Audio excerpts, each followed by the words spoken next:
Jake stepped off the ship and onto soft, glowing soil. The air smelled sweet, almost like fruit. The sky above was purple, with two suns slowly sinking into the horizon. Everything around him looked alien, but beautiful. He adjusted the small bag on his back. It was the only thing he brought. The rest the company had promised to provide. A small floating drone buzzed to his side. It spoke in a soft female voice. "Welcome, human employee number 92. You have arrived at Sector Nest 7. Your role begins now," Jake nodded. "So where's my team?" The drone blinked once. "They're waiting inside." A large, flower-shaped building stood nearby. Its doors opened slowly, like petals unfolding. Jake walked inside. The room was warm, the light soft. Strange symbols floated across the walls. In the middle of the room stood 6 women. Alien women. Each was different in color, height, and shape, but all shared one thing. They were stunning. Glowing eyes, smooth skin, flowing hair that moved like mist. One stepped forward. Her skin was pale blue. Her voice echoed softly. "You must be the new helper." Jake blinked. "I guess I am. I was told I'd be assisting with care duties." Another woman laughed, one with golden eyes. "Yes, you'll be helping us." "Closely," he frowned. "What kind of care exactly?" The blue-skinned one smiled and handed him a glowing contract. "Tablet. Everything is written. Please confirm by placing your hand here." Jake glanced at the screen. The text scrolled fast. Too fast. He tried to pause it, but it kept moving. "By placing your hand, you agree to perform all requested biological and emotional duties required for the success of the nest." He raised an eyebrow. "Biological?" But before he could ask, the golden-eyed one grabbed his wrist gently. "Don't worry. You'll enjoy it."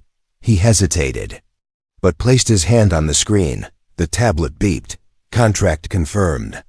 The 6 women clapped softly. The drone returned. "Your room is now open. Please rest. The bonding process begins tomorrow." Jake looked confused. Bonding? But no one answered. The blue-skinned woman simply smiled. "We'll see you soon." That night, Jake lay in bed, staring at the ceiling. The room was nice. Soft walls, clean air, even a small garden growing on one side. But something felt off. He remembered the last line of the contract. "You are the final hope for Nest 7 survival." What did that even mean? He tried to sleep, but a soft knock came at the door. He sat up. "Hello?" The door slid open, and one of the women stepped inside. It was the smallest one. Her hair was silver, and her eyes glowed faint green. She closed the door behind her. "I couldn't wait till morning," she said. "I feel it starting." Jake sat up straight. "Feel? What's starting?" She walked closer, sat beside him on the bed. "The bonding. It's physical. Emotional. We need it. Without it, we fade." Jake's heart raced. "Wait, is this part of the job?" She looked into his eyes. "It's not a job. It's a connection. You were chosen because your kind has the spark." Jake swallowed hard. "And the others?" She nodded. "They all feel it too. All 6 of us. And we all need you." She reached for his hand. "Will you help us survive?" Jake looked down at her hand. It trembled. Then he looked at her face. She wasn't just beautiful, she looked scared. This wasn't about romance. It wasn't some fantasy. It was something deeper, bigger. He took her hand slowly. "Okay, I'll try," she smiled. "Thank you." She leaned forward, whispered something in her alien language, and kissed his cheek. Then she stood up and walked out, leaving behind the scent of starlight. Jake sat there, stunned. What did I just sign up for? The next morning, he woke up to a strange sound like music coming from underground. He opened his door. All 6 women stood waiting outside. They wore glowing robes, eyes fixed on him. The blue-skinned one stepped forward again. "Jake, the nest. is ready. Today you begin your true role." He stepped back. "What exactly is my role?" She smiled gently. "You're here to save us." Jake didn't wake up to an alarm. He woke up because something was touching him. Not the bed, not a person. The air. It was thick, humming around him like static. He sat up fast. The walls of his room were glowing. Faint lights floated just above. His skin as if scanning him. "Bio reading complete," a calm voice whispered from nowhere. He grabbed his pants and stood up, heart pounding. As he opened the door, 6 pairs of eyes stared at him. They were already waiting. Again. All 6 women stood in a half circle. They wore matching robes now, made of something like liquid glass, barefoot, silent. The blue-skinned one, who seemed to be their leader, stepped forward. "Jake, you've been accepted by the nest. Now we begin." Jake scratched his head. "Begin? What, exactly?" She raised her hand, and the hallway around them shifted, like it was alive. Walls moved, doors disappeared. A new path opened. Tour first, then the rules. Jake followed, barefoot, walking beside beings that looked like something out of a dream. Each woman walked close to him. Too close. One brushed his hand, another touched his back. The smallest. One even whispered, "You smell like warmth." He didn't know what that meant, but it felt weirdly good. They entered a large round room. It wasn't empty. Dozens of strange machines floated mid-air. Some glowed, some buzzed, some looked alive. "This is the heart room," the blue woman said. "It connects us." Jake nodded. Slowly, "Looks like a science lab." "No, it's a womb." He froze. "A womb?" The golden-eyed one stepped closer. "Everything here is tied to reproduction, growth, life, and your job is to activate it." Jake blinked. "I thought I was here for emotional support and bonding." The smallest one giggled. "It starts with feelings, but feelings turn into more." The women circled him now. The blue one continued. "Every day, one of us will connect with you. Not just physically, but mentally, spiritually. That is rule 1. Jake raised an eyebrow. "Every day, with all 6 of you?" They all nodded. "Rule 2, the golden-eyed one said. "You must not leave the nest during the cycle. Not even for a moment." Jake looked confused. "What cycle?" 21. "Days," the blue woman whispered. "That's all we need." Jake swallowed. "To get you all pregnant?" The room went quiet. Then softly, the golden one replied, "No, to keep you alive." The next room was smaller. It looked like a meditation. Space except the walls had carvings, human faces. Eyes wide open. Mouths frozen in shock. Jake stepped back. "What is this place?" The blue one looked sad. "This was the observation room. We used it to watch your kind. Long ago. These are the memories of the first humans we tested." Jake's heart pounded. "Tested? We didn't understand the bond," the golden-eyed woman said. "We tried force. It didn't work." Jake stared at the wall. One of the faces looked familiar. His blood ran cold. "That guy looks like me." The blue woman touched his arm. "Yes, he was your genetic ancestor. That's why you were chosen." They led him to a final door. Behind it, a dark chamber, a soft bed, a mirror on the wall. The golden one leaned in. "This is where the connection deepens." Jake stepped back. "Do I have a choice?" The smallest one walked up to him and whispered in his ear, "You can say no, but then we all die." He looked at her. "No tricks in her eyes. No lies. Just fear." Jake sat on the bed, rubbing his forehead. "This is insane." The blue woman crouched beside him. "Rule 3, no lies. You feel it too, don't you?" He looked into her glowing eyes. He did feel something. Warmth, pull, curiosity, maybe even want. She touched his chest. "Then stay tonight. Let the nest accept you." Jake didn't sleep. But he didn't leave either. That night, someone slid into his bed. He didn't stop them. Next morning, Jake woke up alone. Again. But something was different. His chest had a mark. A glowing ring of light right above his heart. A symbol. He jumped out of bed, ran to the mirror.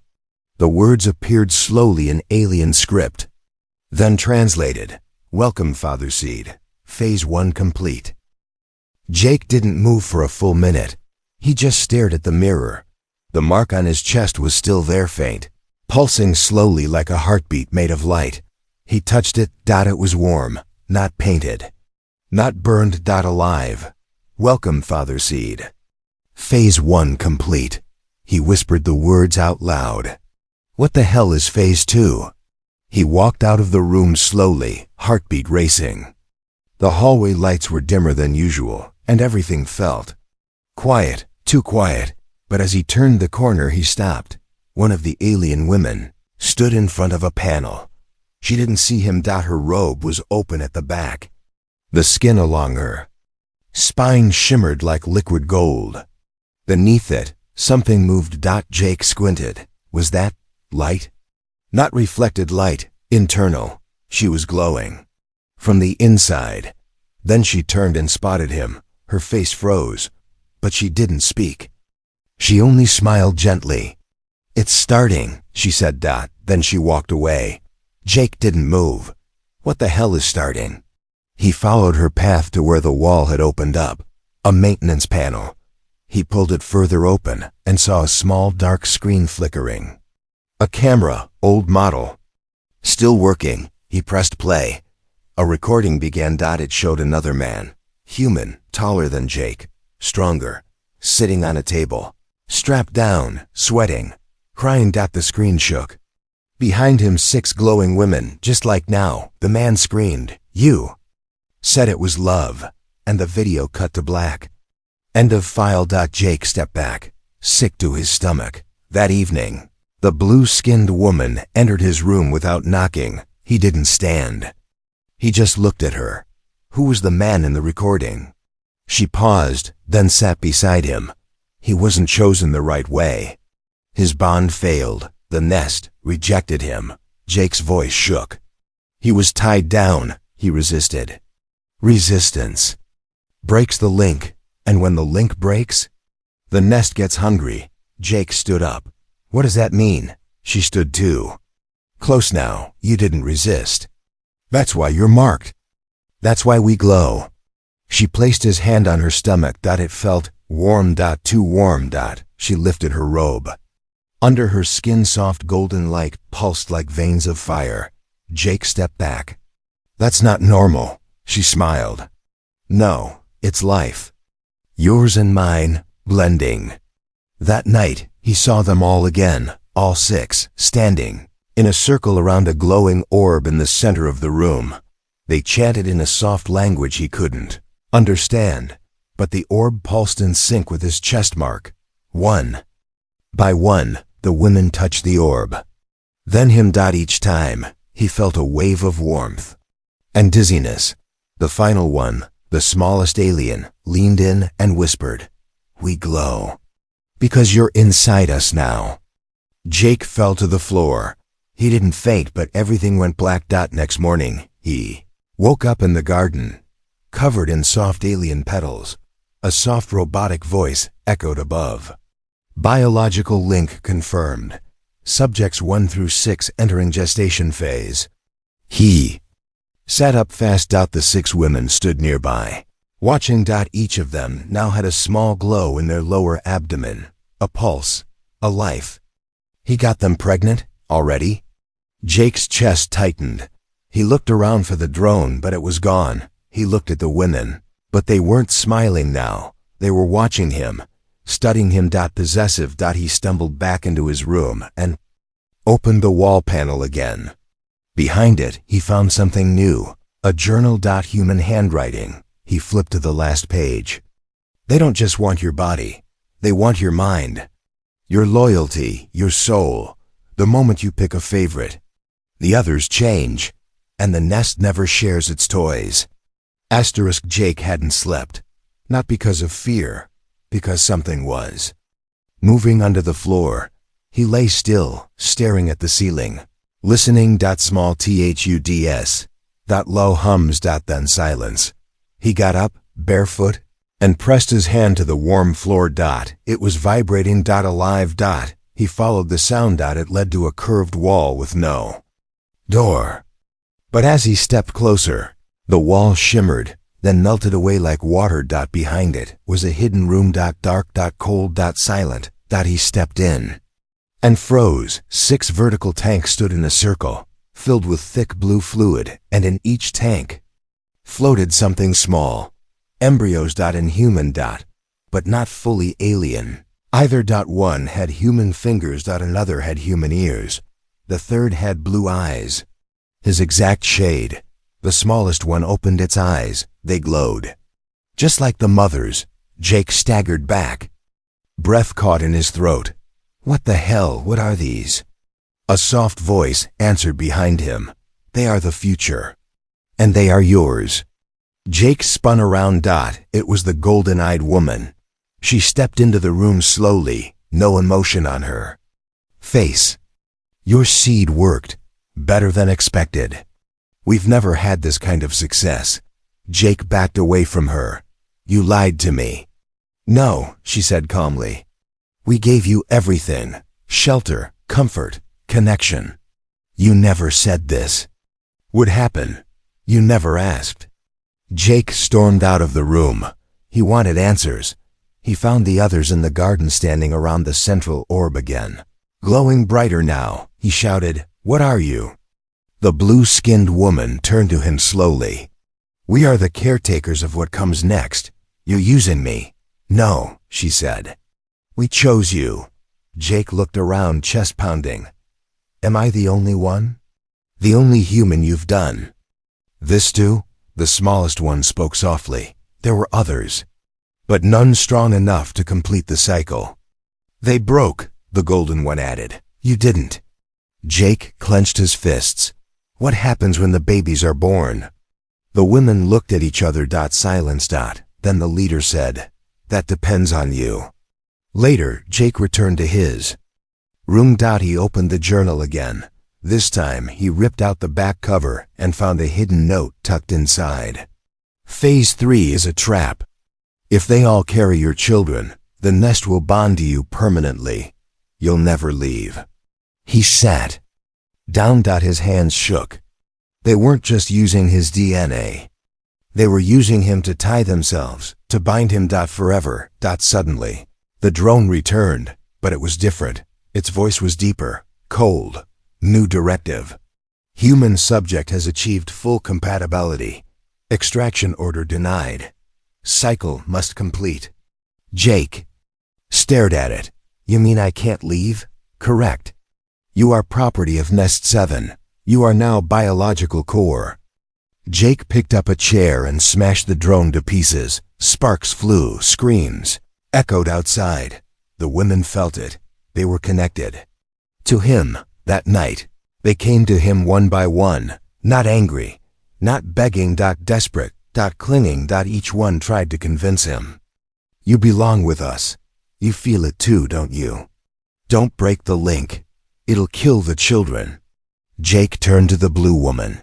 Tell me the truth. She stepped closer, placing his hand on her warm stomach. If you leave, we all die. He stared into her eyes.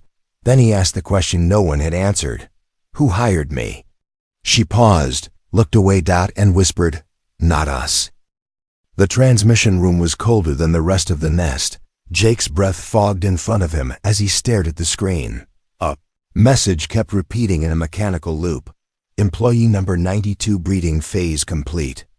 Stand by for termination. His face turned pale. He tried to pause the video. No controls worked. The message kept playing, over and over. Behind the message, a logo blinked faintly. Earth Genetics Division, Confidential Deployment Program. Jake whispered to himself. This isn't an alien experiment. It's human. He stumbled back through the tunnel, panic rising in his chest. They didn't send him here to help the aliens. They sent him here To use him, breed him, then kill him once the job was done. But as he reached the surface, something strange stopped him. The nest felt different. Hotter. The walls throbbed like veins. He looked down. The glowing mark on his chest, it was burning now, like it was reacting to the truth. Or rejecting it. The moment he stepped into the main hall, all 6 women turned to look at him. Eyes glowing, expressions unreadable. He didn't say a word. They already knew. The golden-eyed woman stepped forward. "You found the message." Jake clenched his jaw. "Why didn't you tell me?" "We couldn't," she said quietly. "If you knew too soon, the bond would break." "So what was the plan? Keep me here until I die?" The smallest one spoke up from behind. Her voice shook. "No, we were going to save you." Jake turned. "Save me? You're the ones who trapped me." The blue-skinned leader stepped closer. "You were never meant to survive this place. But we changed the plan. Because you changed." "U.S." Jake backed away. His skin burned where the mark glowed. The nest was alive. It was watching, listening. He yelled, "I want to leave, now." Silence. Then the orb in the center of the room cracked. And the ground beneath his feet shifted. Suddenly, a door opened. A door he had never seen. Behind it, darkness. A long tunnel. Cold wind blowing from inside. The exit? Or a trap? He turned to the women. They didn't follow. The blue one looked down. "That's the decision tunnel. One step forward, and the nest breaks the bond." Jake narrowed his eyes. "What happens if I go?" "You'll forget us." The golden one said. "The babies, the connection, everything." "And if I stay?" The smallest one stepped close, trembling. "Then you'll be one of us, forever." Jake looked at the tunnel, then at their glowing bellies. He couldn't tell if what he felt was love or fear or both. Suddenly, the drone reappeared, broken, sparking, but still alive. It hovered slowly and spoke in a glitchy voice. "Protocol override activated. Human subject terminated upon exit. Confirmed." Jake froze. So the tunnel wasn't an escape. It was a death sentence. No wonder they never forced him to stay. They didn't need to. He turned to the women, face pale. "Did you know?" They nodded slowly. "We didn't build the nest." The blue one whispered. "We were born inside it. Just like your children will be." Jake whispered, "So I was never supposed to make it out." "No," she said. "But if you choose to stay, the nest will change. It listens to the strongest bond. And right now, that's you." He stood between the tunnel and the 6 of them. One path was death, the other a strange kind of family. Jake stepped back from the tunnel. The walls shifted. Again. The door sealed shut. Forever. The orb pulsed back to life. The blue woman smiled softly. "You chose us." Jake didn't smile. He looked down at his chest, where the glowing mark now turned into a ring of fire. "I just hope I made the right choice." The nest screamed. Not loud. Not in sound. In heat. In pressure. In panic. Jake jolted awake, gasping for breath. The air was thick, wet, alive. A red emergency glow pulsed through the walls like blood. He ran barefoot down the hallway, his mark on fire, chest pounding. The screams weren't just in the walls. Now. They were real. Female, sharp, alien. He burst into the heart. Room. 5 of the women were huddled together on the floor, sweating, glowing, shaking. But one was missing. The smallest one. She was on the birthing table, alone. Convulsing, the drone hovered above her, flashing red. "Birth protocol initiated." Jake rushed forward. "Help her." The drone's voice was cold. "Subject unstable.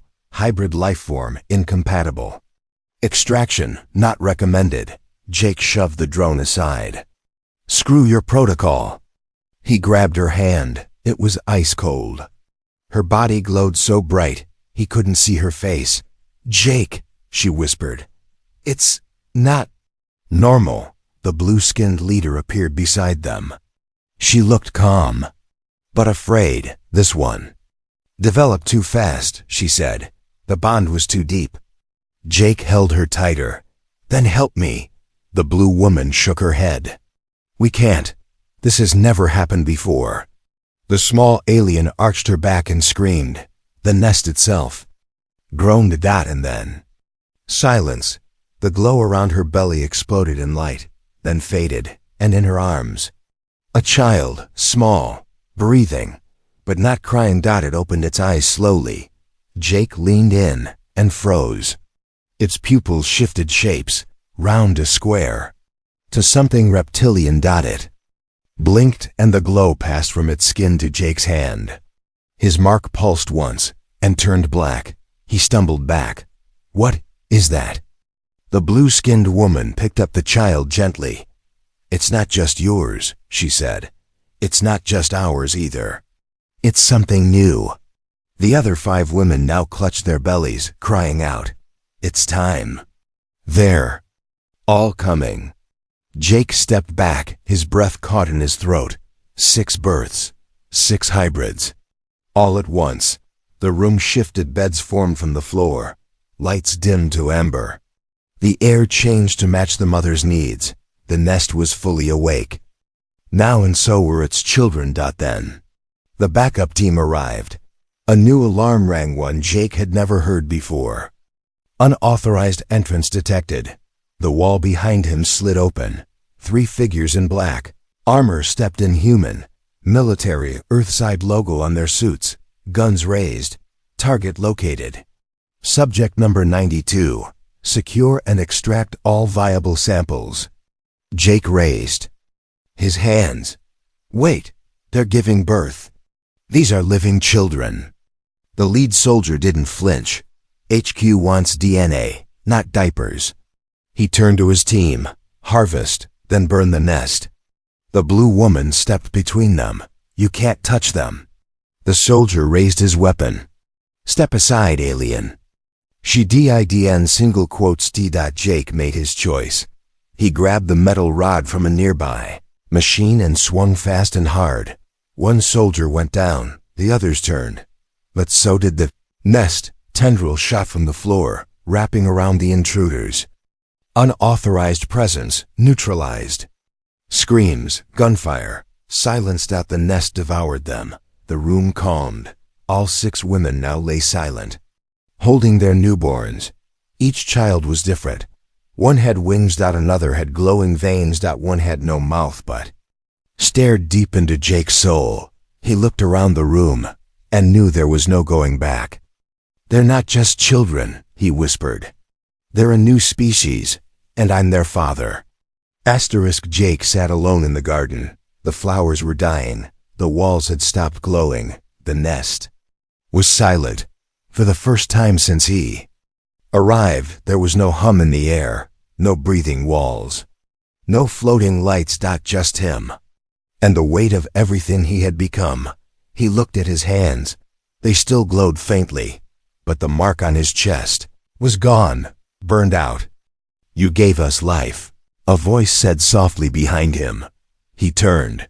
The smallest alien woman stood there, holding the firstborn child. It had grown fast. Now it stood on its own feet, eyes glowing, skin shifting colors like waves. Jake smiled faintly. "He's strong. He's more than that," she said. "He's listening." Jake blinked. "To what, then?" The voice came, not from her. Not from the child's mouth, from inside Jake's mind. "Father, others are coming, not like you. Not kind." Jake stood slowly. "You're talking to me?" The child nodded once. "We're connected now, all of us, but Earth has found us. We feel it." Jake looked up. In the sky, faint flashes, satellites, blinking. Ships moving. They were coming. He ran back to the heart room. All 6 children stood waiting. Silent, watching. Each one looked older. Not in size, but in awareness. One had already built something. Tiny pieces of floating metal spun around her fingers. Another had drawn a map on the wall of Earth, not from memory, From above. Jake stared at them. What are you? The blue-skinned mother stepped forward. They are what happens when human love meets alien survival. They are what comes after us. The nest pulsed once, then again. Alive, weak, fading.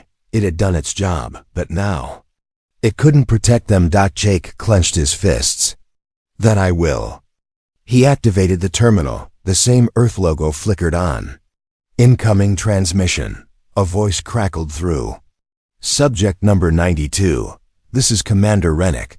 We see you've completed the hybrid cycle. Surrender the offspring. You will be compensated. Jake stared at the screen, then slowly leaned in. Tell HQ they can go to hell. He smashed the terminal. The lights went red. Outside, the sky cracked open. Earth dropships entering orbit. The children didn't flinch. The smallest one stepped forward. You gave us life. We'll give you war. The walls shifted. Weapons grew from the floor. Living tech. The children raised their hands, and the nest obeyed. Jake stood at the center of the room, surrounded by 6 alien mothers and 6 impossible children. He was no longer just a visitor, or a job, or an experiment. He was the father of a new species, and he wasn't going to run. Final scene. The Earth ships descend. Inside them, soldiers, scientists, drones. They expect easy targets, but what they find are the firstborn of 2 worlds. Glowing. Watching. Evolving. And waiting for their father's word. Jake steps forward. Let's show them what a real family looks like. Hook for comment section. Would you protect your alien children, even if the whole galaxy came to take them?